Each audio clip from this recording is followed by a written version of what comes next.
Cool. Cool. Hey, so I'm really excited to be here, and it's not because I love giving presentations. I don't, but I've done it many times. It's not because I love your beautiful weather. I did fly here from cold, gray Germany, so it's a bonus. It's because I love to try to make impact and help people do better. That's what I've done through my whole career. And to kind of add to that, I've got some very personal connections to Croatia. I've got some good friends who live here. And actually, I have my own technology company, and our developers are based here. So I actually have a big belief in the talent and the opportunity here. Obviously, tourism is a big sector here. And I believe you've got so much potential, and you can see it growing, and you can see what's going to happen. And I hope today that my presentation can give you a few insights, a few ideas to grow and do even more, because I think you've got that chance to do that. So this presentation title hopefully got your attention. I'm a marketer, so I love to provoke a bit. And the key thing to take away from it, though, is really the lessons learned. And what it's going to be mostly about is Airbnb and how we did things at Airbnb, okay? So at Airbnb, like most people here, we believed that we were a hospitality company. They still do. I don't work there anymore. And the number one corporate value is this idea of being a host. And I think that the best way we can be a host in hospitality is to get to know each other. So real quickly, hopefully everyone in this room recognizes where this photo is. This is not my first time in Croatia. That's my family, including our dog. I've been to over 40 countries. I think it's 45 now. And I've lived in 5 different countries. Obviously, I currently live in Germany. I used to be a professional house music DJ, and my current startup is in the music space.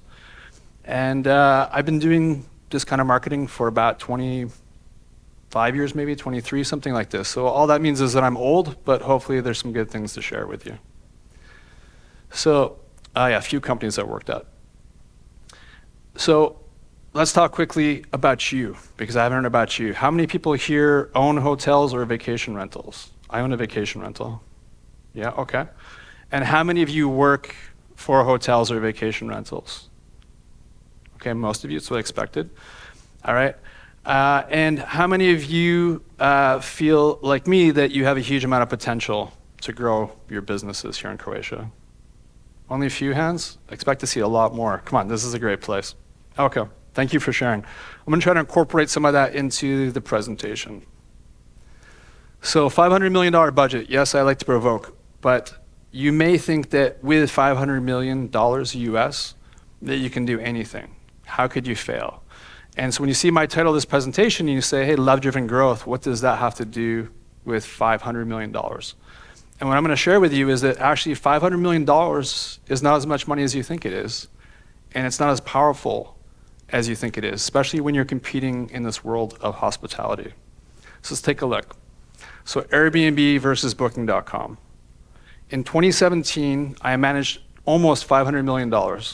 At that time, Booking.com had a 3.8 billion with a B marketing budget, 8 times my budget, right? They have over 6 billion now. So this is what Airbnb is competing with. We had 100 people in marketing. My team was 35, right?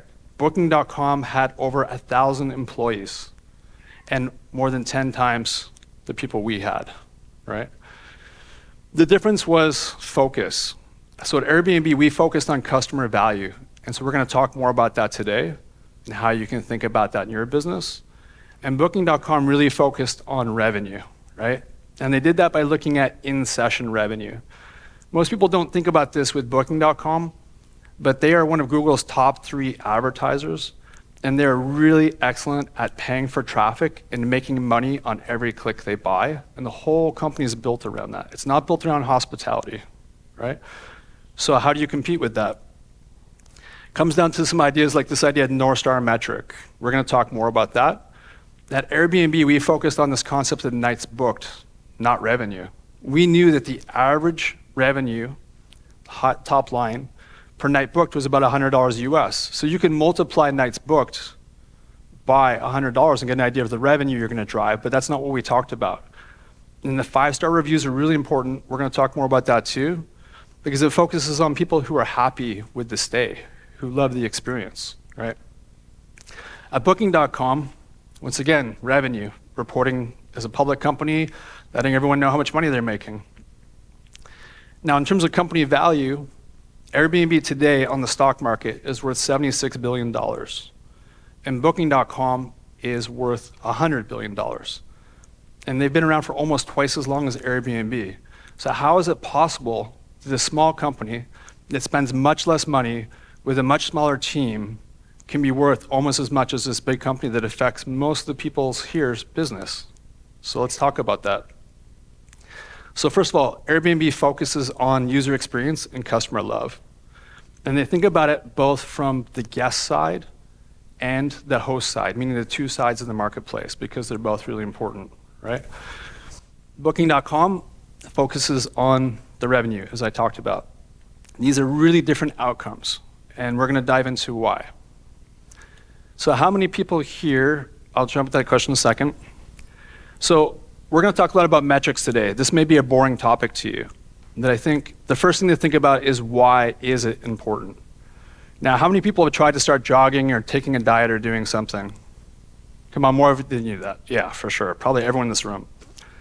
And if you don't measure yourself at the start of that process and continue to measure yourself, then you don't know if you're getting better or not. And if you do measure yourself and you do care, it often gives you that motivation to keep moving forward.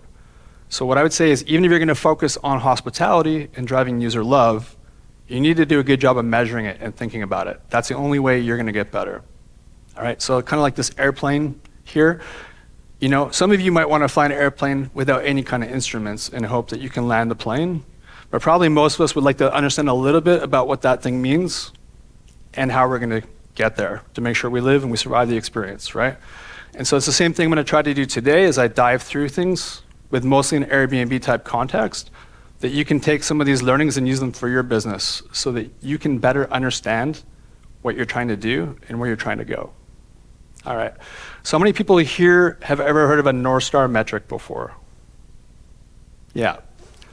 So this is a really important concept. If you talk to almost any tech company and any tech company that's done well, they have a North Star metric. And the North Star metric is not revenue, right? There's a couple reasons for this. It gives everyone in your company a focus point so that when they're doing their job, they can think about, am I moving that number or not? Does this thing make a difference to our goal or not?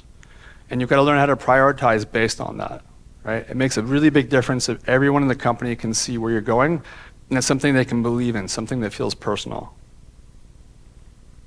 Okay, let's dive into North Star metrics a bit. This is gonna, here we go. So there's three key pieces to building a North Star metric, right? The first is understanding what you're trying to do. So what are you measuring? The next one is putting that into context. So what is the quality of the experience? It's not just the number itself, but is it doing the right thing, right? And then the final piece is the timeline. So you need to have some kind of time frame to it. So just like exercise or diet or anything else you're trying to get better at, you need to give yourself some kind of a deadline, some kind of a timeline to measure against. It can't just be infinite or kind of fuzzy. So I've got three examples for you. So the first one, Airbnb, easy one for me, number of nights booked, right? So how many guests are you getting into beds and how are you growing that over time? The 5-star review metric is super important. And I think everyone can find a quality metric in your business. It may not be reviews, but something around customer satisfaction. The reason is that if you had someone come into Airbnb, especially a new guest, and they have less than a 5-star review, they're almost 100% gonna churn, meaning they're never gonna book again. And if your business is about driving user love and repeat customers, that's really bad, right? Even if people stayed several times and they had less than a 5-star review, they would probably forgive you and book one more time, but if that next booking is poor, then you lose them forever, right? And so you need a way to measure that and understand what they're doing. And in this case, 2017, that's my last year when I worked there. We could look at Facebook, they do the same thing. So Facebook looks at monthly active users, and Facebook was, like them or not, the first company to get over 2 billion monthly active users on the internet. They're one of 7 companies today that have over over 1 billion active users, right? That's a really small amount of companies. They do an amazing job at thinking about their growth. And in 2019, they added a new metric, which I won't explain today for the interest of time, more like Airbnb, to understand when people were having a good time on Facebook. They weren't just checking a notification on their phone and making the notification go away, but they're actually doing something of value. Then another example in a different industry, we could look at Red Bull. So they're measuring how many cans of drink they sell and whether people feel good about it. Are they excited about that? Are they talking to other people about it, or do they not care? And you can see all the marketing they do and the activity that they do is to drive that word of mouth and create buzz and kind of tie into this brand promise of lifting you up, right? Excitement, energy. So the question then should be, hey, Paul, North Star metric is cool. Maybe I get it. Hope you take something from that. But your presentation is about love. And we don't understand how you're measuring love yet. What's customer love? So our big takeaway should be, how do we measure love? Cool. So first, we're going to talk about this idea of growth accounting. This is something that every growth or sort of digital marketing team in Silicon Valley that's doing a good job thinks about. And this is the basic version. So like this image I have here, hopefully this is where we'll start as a group, sort of like a kid learning how to ride a bike. We build that muscle memory so you can continue to build on it and get faster and get more experienced, but it's something that's always in your mind. And it's pretty simple. I think once you see it, it's going to stick in your mind. So it's this idea of new users, new guests in most of your cases, right? Plus existing guests or engaged guests, the people who rebook with you continuously, right? Minus people who churn or leave and don't come back. Plus people who you manage to win back again, so you convince them to try you again, give you another chance. And if you add this equation up, that equals your growth. So hopefully this makes sense for everyone. All right, so let's use this framework and quickly look into it in terms of visualization. So if you're like me, you'd love to see a chart going up and to the right and showing business growth. And this is exactly what this is. Now we were looking at this and we were saying, hey, we start with a baseline of 100 customers, and we add 25, 25% growth. Except that in this case, you lose 10, right? So it's only 15. And so it takes you to the 110. And so if you continue to look at this over time, you can see if you start losing more customers than gaining new ones, your business is going to go down, right? And so it's the balance of those two things. And ideally, you're making sure to retain as many people as possible, even if it means you're growing with less people, because actually you'll see this curve goes up faster the better your retention is. And so as a marketer, I also like to think about, what could I do, right? How can I make a difference on growth accounting? And I believe fundamentally there's only 3 things that you can do. And I'm not going to share with you things like run a paid ad campaign or do an extra email or tactical things. There's 3 things philosophically that you can do as a business, as a marketer, that's going to make a difference. The first one should be obvious: acquisition, acquire more new people, right? The second one is engagement. So this is getting people to book more often or book again, and increasing their value, getting them to spend more money with your business. And the final one that I think not enough people think about is word of mouth, right? How do you get the people who like you, hopefully love you, to tell their friends and family, even strangers, that they should come stay with you?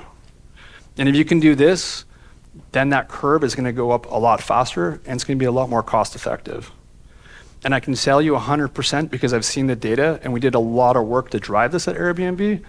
The way we beat Booking.com, and they continue to beat Booking.com, is not on new acquisitions, right? We did not have more money or people. We still don't have more money or people. It's through customer love, driven around engagements, and word of mouth, and understanding that really, really well. So if we were going to take these 3 things and park them into this growth accounting concept, then hopefully they'll start to come together visually for you. So look at growth accounting again. We've got this equation. New users, obviously acquisition, right? These 3 things here are engagement. If you do these things really well, you're going to have more people who come back. You're going to have more people who spend more money over time than they did before, right? And if you've got a good business, and I've never seen a great business that doesn't have this, your engagement, so your existing user base will be bigger than your new customers coming in. If you're relying on new people coming in, then you probably have a churn problem, or you're a brand new business. But if you're an established business and you're relying only on new people coming in, probably something's wrong. That's my opinion anyway. And the way you can measure this is pretty simple.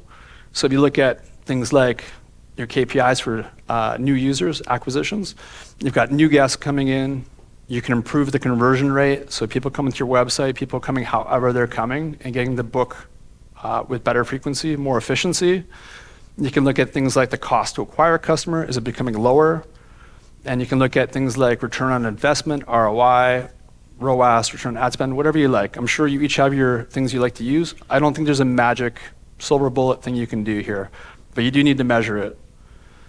On the engagement side, a lot of companies, I don't think it's appropriate for people here. They would use things like monthly active users, weekly active users.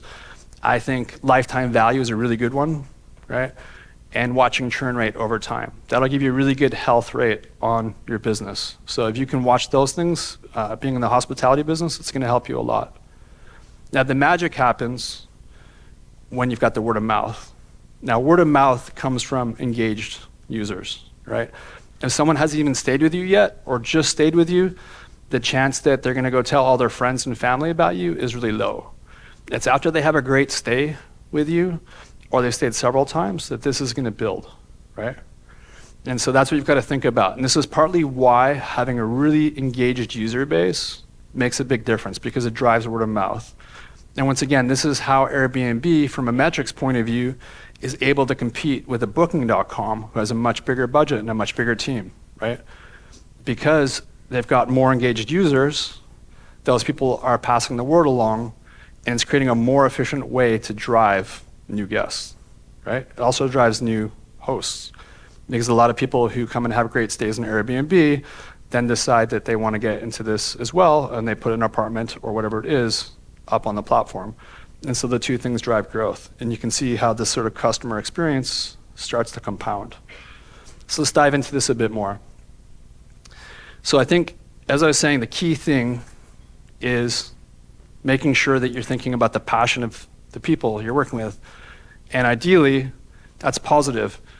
Because at the end of the day, word of mouth is driven from emotion, right? You can measure it. I believe strongly there's many ways that you can find measurements, some of them directly from online data or your customer retention management tools, whatever you've got, but also from qualitative things like customer reviews, customer surveys, whatever it might be.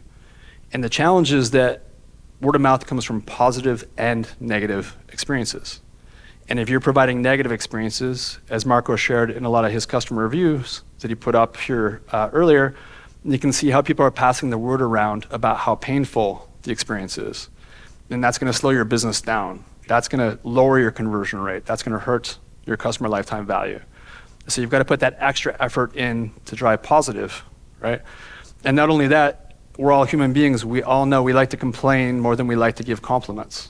I know very few cultures where people give more compliments than complaints. And so you've got to work probably 10x harder to get people to share the positive word of mouth than the negative word of mouth. All right. So the summary of that should be, if you're getting your customers to love you, and I mean really love you, not just kind of like you, then that's going to be a huge accelerator for your business, right? And I want to give some metrics around that, how you can measure that, and how you can use that to grow your business in a quantitative way. All right. So this is a funny giraffe gif. We're going to come to that. I'm going to be curious to see if any of you know the story about the giraffe, right? So I did this on purpose to try to make it stick in your mind. I'm a marketer after all. So if you want to drive word of mouth, the first thing you need to think about is create reasons to share. You know, why are people talking about you to begin with? Right? It's not the baseline things that all hospitality companies do. What are you doing to be different, not gimmicky, and what are you doing to make it better? The next thing is this idea of making people be happily surprised. And so has anyone here heard the story about Joshie the giraffe and Ritz-Carlton, the hotel chain? maybe one, and nobody. So you should look it up. You can Google it. There's tons of articles about it.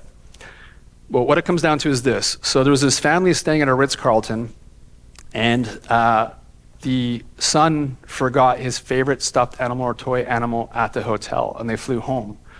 And when the father was putting his son to bed that night, the son was crying and said he didn't want to go to sleep because he didn't have Joshy the giraffe with him. And his father said, hey, Joshy is staying for an extra vacation. He's got a few more days. He'll be home soon. He's having fun. And he called the Ritz-Carlton Hotel up and he said, hey, could you take a photo of the giraffe? First, he made sure they had the giraffe. They did. And said, can you take a photo of him in the bed having fun, or a picture somewhere, and send it with the giraffe so I can prove to my son that Joshy was having a great time. It wasn't just lost, right? And so they did. And when Joshy the giraffe arrived at the family's home, he had a little booklet. And the booklet had pictures of this toy giraffe with cucumbers on its eyes in the spa, and at the pool with a drink, with an umbrella, laying in bed, eating at the restaurant, playing with other stuffed animals. And so the son was super excited. He was like, wow, Joshy had an amazing vacation. And this family shared photos of this online, and that's how we have the story today. And at Airbnb, we reference this a lot. We call it giraffing, all right? And so at Ritz-Carlton, obviously it's a very high margin business. Hotel rooms are very expensive, for the very wealthy in general. And so they have a $2,000 US discretionary budget for the staff to do things for people. Not everyone's gonna be able to afford to do that, totally understand. But the concept is still the same. At Airbnb, we couldn't afford that either. We didn't have the margins of Ritz-Carlton. But it's about how do you give your customer service or other people the leeway to do things to make the situation better. Because things will go wrong. No matter how good you are at what you do in your business, they're gonna go wrong.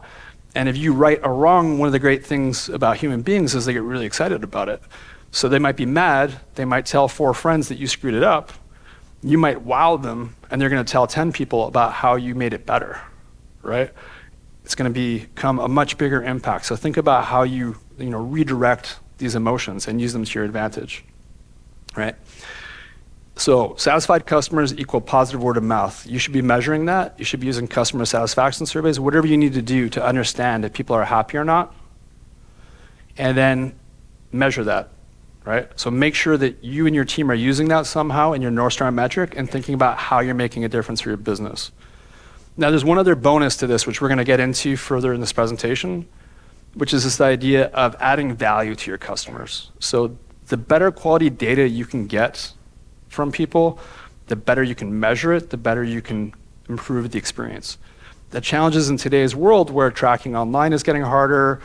In Europe we've got GDPR, which is a great thing. None of us need to have a creepy stalking activity happen to us. It's hard to get this data. But if you add value for your customers, you can. So I'm gonna give you some practical examples a little further in.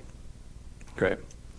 So I've got 2 super nerdy digital marketing terms for you. Hopefully you have some idea of it, but you may not have. So how many people here have heard of this idea of attribution?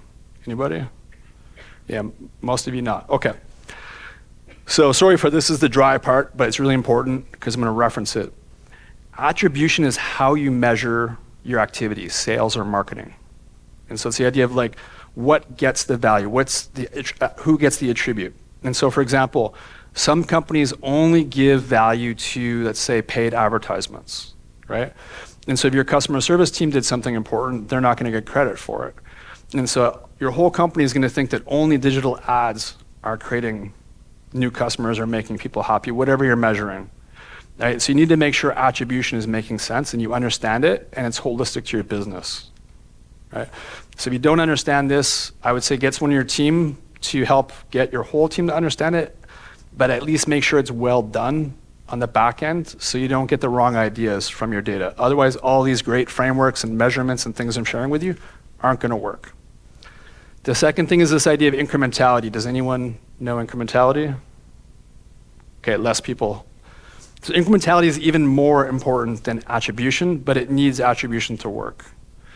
So I'm gonna try to make it as simple as possible to understand. Incrementality is behaviors that you can influence that wouldn't have happened otherwise. So what do I mean by that? So you would take away all the marketing and sales from your company and you just ran your business kind of silently, how many people would end up coming to book with you anyways? A certain percentage would. It could be existing customers, it could be someone just coming by on the street and looking for a place last minute, whatever it is. That would be your baseline customers. Incrementality would be measuring who comes in on top of that when you do different activities. So let's say you hired someone like me to do marketing for you. How much more business would I drive versus what you would get already as a baseline? Hopefully that makes sense. But this is really important. We're going to talk about it a bit more. This is a huge difference maker in your business if you can see what's incremental. Okay, so here's some examples. Let's talk about first data on Croatia. So Rentlio team was nice enough to give me some data. Hopefully it matches your expectations of what bookings look like in Croatia. These are averages though, so it might be a little, up or down. So the first thing is this idea of $550 average booking value. This was the same approximately for vacation rentals or hotels, right? What I saw was vacation rentals were a little longer stay, but lower per night cost, and hotels were slightly higher per night cost, slightly shorter stays, right? It turns out to this level. Now, we were to times that by a 20% fully loaded OTA value, all the extra fees and things that get loaded in that, plus it's a nice round number. Then you've got 110 euros that you're paying, right? Now, that's a lot of money off of that booking. And there's two things to think about. First of all, incrementality. So in this case, how many of those people are new versus existing? If you're paying 110 euros every time a customer who really loves your business comes to stay with you, that seems crazy. You could do something a lot more exciting with that money, right? You could do a lot more to, once again, if you think about that giraffe image, to do something special that your customers remember you for and come back and book directly. So you should be thinking about how you spend that money. The next thing is just what I said there. What else could you do? I'm not even talking about the customer experience, but how could you reallocate that money yourself to do a better job? Because with this kind of money, there's a lot of things that you could do. So let's dive into that. Okay, so we look at this framework, growth accounting, and we focus on the acquisition part. Say that your challenge is that the number of new guests you have is declining and you want to drive more new guests. Now I'm using what I consider simplistic ideas. I'm not trying to do a big brainstorm with you today, just to make this make sense. So these might be interesting ideas to you. They might be things you're already doing. I hope you're already doing them. So first is smart targeting on digital ads. So another thing I saw when I looked at the data for Croatia is, sort of the top 5 countries that are coming in, right, as your primary tourist origination points. So places like Germany, Austria, etc., all well known to you, better to you than me. What could you do to get more customers from those countries? So one thing you could do is you could think about, as you're focusing on acquisition and the data you have, is look at all the cities of where people book. Find high propensity or high potential cities where you're getting a low amount of bookings and target your ads in those places and spend more money. Because if you can drive a new user from a place you're not getting people from today, so let's say I live in Berlin and you're getting lots of bookings from Berlin, but maybe you're getting less from Frankfurt, you need to get more people coming from Frankfurt. If you can get a few extra people from Frankfurt coming in each year, they love your experience and they tell their friends, now you're going to see growth coming from new cities, right? It's going to help you grow, and it's going to be more efficient than paying an OTA to do that. Could also be things like partnerships. So how could you make 100 euros go further? If you've got regional partners that you can work with, and you can create a really great experience that makes that booking feel even more special, then people will talk about that. And maybe you can negotiate with that person to share on the margin of it, and you can make that 100 euros feel like 200 or 150, right? It feels even bigger. And so there's these kinds of things you can do where when people come, they have an amazing first experience with you. They take photos, they share it with their friends, they talk about it, and you get more people wanting to come and book with that. And that's going to be a win for you, and it's going to be a win for your guests. All right. So key thing here would be, I'm going to skip the engagement part, but it's super important as well. I could probably spend 45 minutes just talking about engagement marketing. Let's talk about word of mouth, because I feel like that's the underserved piece in this equation. And it's one of the secret sauces for Airbnb's growth. So one of the number one ways that people think about growing word of mouth and tracking it is a referral program. There's pros and cons to that, but I'm just going to share some information in terms of what we did at Airbnb. And a lot of people ask me about this because I was one of the people who managed the referrals program at Airbnb, and I made a lot of changes to it to make it work better, right? So make the guests happier and make better experiences come out of it. So the first thing, if anyone's seen this, it's in the past. We don't actually have a referral program at Airbnb anymore, and I'll talk about that in a minute. But the first thing is using a two-sided referrals. So what do I mean by that? So you want to reward the guest who recommends to other people, but ideally you want to do it in such a way that the new booker gets more value than the existing person. If you have a customer that already loves you and is sharing with other people, they don't need as much incentive. They already want to come stay with you again. So you don't need to make it equal value. What you need to do is convince that new person who you don't have as a customer yet and get them to come and book. So if you don't do this, you're going to lose a lot of efficiencies. The next thing is to make sure that you're only paying for actions that have value. So generally bookings. I've seen people do this for things like sign-ups or joining a newsletter. That's a low value. You don't know what's going to happen to that, right? You want to make sure you're getting to the key value you're trying to drive. You want to focus on new guests. Once again, incrementality, right? If you just give money away to everybody, every time there's a booking made, your lifetime value is going to drop really quickly. It's going to be a poor outcome. Yeah, here we go. Make sure it's super simple to invite people. Don't make it a super complex process. Nobody likes that. You don't like it, I don't like it, your guests hate it, right? And then you want to make sure that you're building as many opportunities as possible to get them to share it. So there's a lot of simple tools you can get on the internet now that connect to email programs, connect to social media, etc.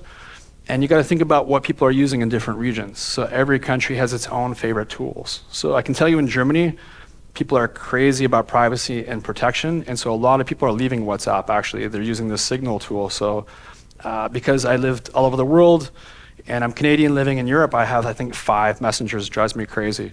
But you need to understand where your customer is and how you're going to connect to them, right? And you want to start targeting this based on country. And then this incrementality thing. So when I was at Airbnb, referrals program did a lot to help us grow in new countries where we had less penetration. Right now, Airbnb is so big that the incremental value to referrals program is very low, meaning they're giving out money to people referring people, but they don't need to anymore. It's such a big brand that all it's doing is lowering lifetime value, and so they killed it. We always knew this would eventually be the case because we measured the word of mouth, and we measured the customer lifetime value so much, city by city, country by country, that we could see in the mature markets the incremental value of a referrals program was dropping like a rock, right? And it was going up in other places. So it may be the same for you. And this is another reason why it's so important to track your data, because the things you do today to grow your business are super valuable, but tomorrow they might stop working. And if you're only looking at top line numbers, it's not actually going to help you. Okay, so I'll give you a couple quick tips and we'll dive into some other ideas for you. So these are sort of my takeaways, my key points about referrals programs. So first, as a starting point, you want to be thinking about other channels you have and what your LTV is, your customer lifetime value, and use that to set up the referral value. Make sure that you're making margin from it. Expectations, right? So incrementality, I love this word, so you're going to keep hearing me talk about it, is generally less than 50% on a referral program. The reason is, usually it's people telling their friends and family to come and book, and they're already convinced. And then this money is just the sort of tipping over point. It wasn't like, hey, I would never book a vacation rental. I only stay in hotels, but because you offered me $25, I've changed my mind, right? If a person believes that, they're never going to book with you. Or they're like, I only stay at this kind of hotel, not that kind of hotel. The money is not going to make a difference, right? So the incremental value is lower, and so you've got to measure that in and think about that. Attribution, so you want to be thinking about also, in both a good way and a bad way, how you're measuring this. So I'll give you an example of both. You could have someone come and click on a Google ad that you paid for, come to your website, see there's a referral program, and find a friend who stayed with you before and get them to offer a credit where they both make money from it. That's going to happen. Now you're paying for traffic twice. So this is what I mean by understanding your margins, understanding the incremental value. On the positive side, I can guarantee you that you'll have people coming in from OTAs, they'll see you have a referral program, they'll ask their friends to refer them, and they'll directly book with you, and you'll skip that OTA fee. And maybe you're only going to pay 35 euros instead of 110 euros for that booking, right? So there's pros and cons here. So think about that as well, right? And so you want to be able to measure these different things and think about what the relative value, what the relative incrementality is from offering a program like this. Regional differences. So this is one of the fun facts from the Airbnb referral program. Norway has the highest GDP in Europe, one of the highest in the world. And if you were to offer them, say, 25 euros to do a booking on Airbnb referrals, they're not interested. It's just not enough money. And so we had the highest value in the world for referrals out of Norway. It was 50 euros for the guest, the new guest. And actually, because Airbnb is a global platform, what happened was that people in China would use a IP blocker and make it look like they were coming from Norway, set up accounts, and then sell the 50 euro credits on Taobao for 25 euros, and they would arbitrage it. And so we had to find ways to block the sort of theft or the fake traffic coming from China trying to get 50 euros. You probably won't have that problem in Croatia, so that's a good thing. But just to give you an idea, these are the kinds of things you got to watch for, and you have to understand the incremental value of. And then finally, this idea of intrinsic value versus extrinsic value. We don't have time for me to do a long conversation about this today, but it's a really big thing I believe in. So even if I'm a data-driven marketer, word of mouth and marketing activity happens from emotion. We use logic as human beings to justify our emotions, right? And so the same way, if I use the example of helping a friend move, this might have been something you did early in your life more than maybe you do now, but say you're in school, your friend's moving apartment, and they're like, hey, Paul, come, I need your help. We're gonna move on Saturday. You're gonna help me load a truck and unload a truck all day with my boxes and furniture, and I'm gonna give you some pizza and beer. It's maybe 10, 15 euros of pizza and beer. It's a great idea, right? You're gonna be like, sure, I'm coming to help you. You're not doing it for the pizza and beer. You're doing it because of the social contract, because it's your friend and you wanna help out. If your friend said, hey, this Saturday you're gonna come work for free, you're gonna come work for 15 euros for 8 hours. I'm gonna give you 15 euros, come and do it. You're gonna be like, are you kidding? I work all week. I don't feel like spending the weekend unloading and doing boxes. I don't need 15 euros. I could work, a part-time job and make 15 euros an hour. Like, why would I do this? This is crazy, right? So the same with your guests. And so if you can find ways to translate referral value or any other offer you make to things that impact their stay, that wow them, surprise them, delight them, that's gonna be way more powerful. Those are gonna be things that they share out. Those are gonna be things they talk about. Those are gonna be things they remember. And the better you can make the experience, the more they're gonna love you, right? Okay, so a couple of final examples. Airbnb wish lists. So this still exists, they made some changes, but in the time I was there, this was actually one of our secret growth drivers that other hospitality companies couldn't figure out. And the reason is simple. So we did a lot of user research. We did surveys, we talked to people all the time. It's qualitative data, but we pulled a lot of really interesting things out of it. And what we saw was one of the top 3 reasons why people didn't enjoy travel planning, because it's really hard to get everyone together on the same page. Right? If it's your parents or you don't like technology, you're probably on the phone, you're calling everyone, you're negotiating on where to go, how long you're gonna go, which place you're gonna stay. If you're a bit more advanced, then you'd use email and you have an endless email thread, right? If you're little, maybe it's a WhatsApp thread. And then if you're more advanced, maybe you use like a Google Doc, right? Where you can comment and things like that and you share it all in one place, but it's painful. And so we created this tool where people could put together a bunch of listings, other people could add to them, and you could vote it up or down and leave comments. But that wasn't the magic thing. The magic thing from a growth perspective was that you invited people to join your wish lists as a starting point.